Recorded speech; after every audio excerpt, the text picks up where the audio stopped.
let me give you an idea very quickly on the overhead here of some differences between reading, speed reading, and what we now call subliminal photography. And subliminal photography, by the way, subliminal photography is, the word subliminal simply means outside of the conscious perception, and of course photography means taking a picture, and that's exactly what we're dealing with in subliminal photography, taking a picture of information outside of the conscious perception. Let's start with reading though real quick. Reading, the National Education Association tells us, and we've been able to verify it with over 11,000 people testing out as well, we read at an average of 250 words per minute. Now what does that mean? There's approximately 300 to 350 words on the normal printed page. So we're reading at a little less than a page per minute. That's the average reading speed of an adult in our society.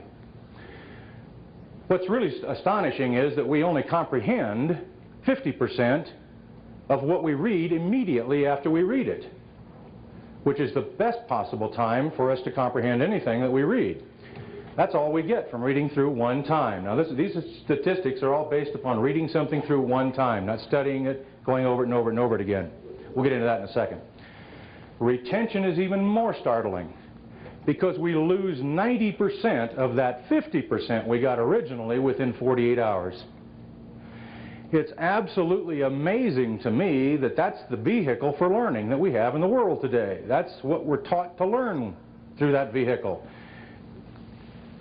And it's so inefficient, and it's stressful. There's a lot of problems with it. Let's go into speed reading very quickly. Speed reading, approximately 1,000 words a minute. It doesn't make really any difference. We just picked that figure out. If you're talking about 800 words a minute, 1,000 words a minute, 5,000 words a minute, or 10,000 words a minute, it's irrelevant.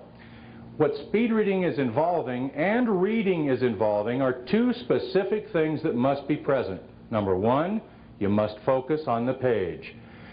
You must focus literally on every word as you read. When you speed read, you're focusing on some of the words because you don't have enough time in coming down the page, depending on how fast you're going, to focus on all of them. And the other thing that's prevalent in both reading and speed reading is subvocalization. You have to say the words to yourself.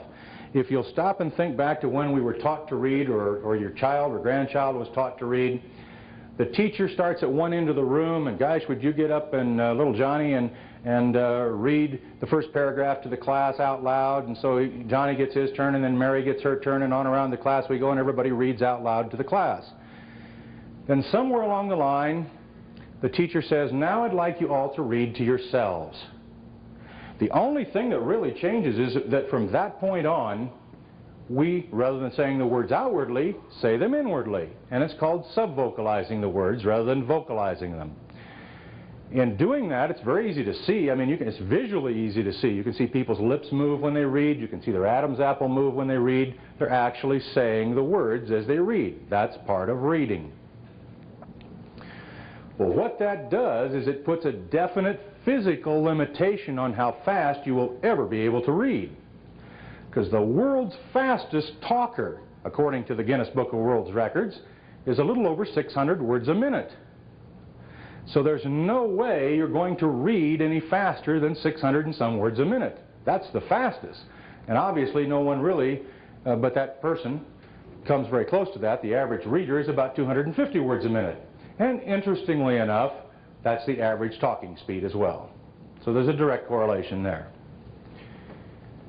Speed reading, just the very fact that you are now just subvocalizing some of the words. We're told to subvocalize the most important words on the page when we come down the page in speed reading. But comprehension goes up from going through the material one time. It jumps from 50% to 60%. Pretty substantial increase. Retention, considerably better. Rather than losing 90% of that 50% in 48 hours, you now are able to retain it pretty well for about a week. Then it drops off dramatically. But at least it's certainly much more efficient than reading. Now we get to subliminal photography. Subliminal photography starts at approximately 25,000 words per minute. At 25,000 words per minute, that's a page of print that's relatively large print. and dealing with the speed of 2 pages per second. At that speed, subliminal photographing begins and subvocalizing ceases, and focusing on the page ceases. So there is no longer a sensation of reading involved.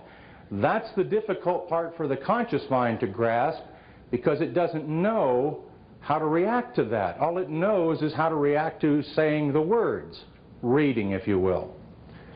So it's something new it has to get used to. It takes about 3 weeks of using it regularly, as it does with any new habit you're forming, to do that.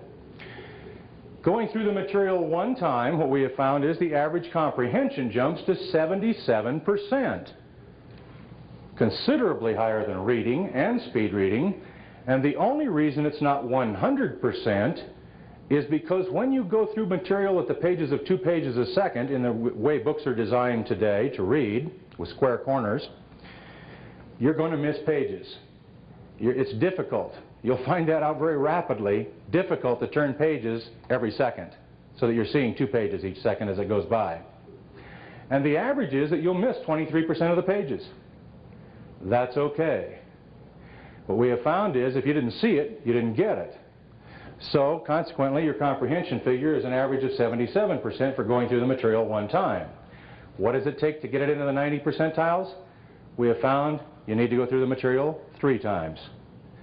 If you'll photograph the book 3 times, you'll miss 23% of the pages every time as an average, but they won't be the same pages.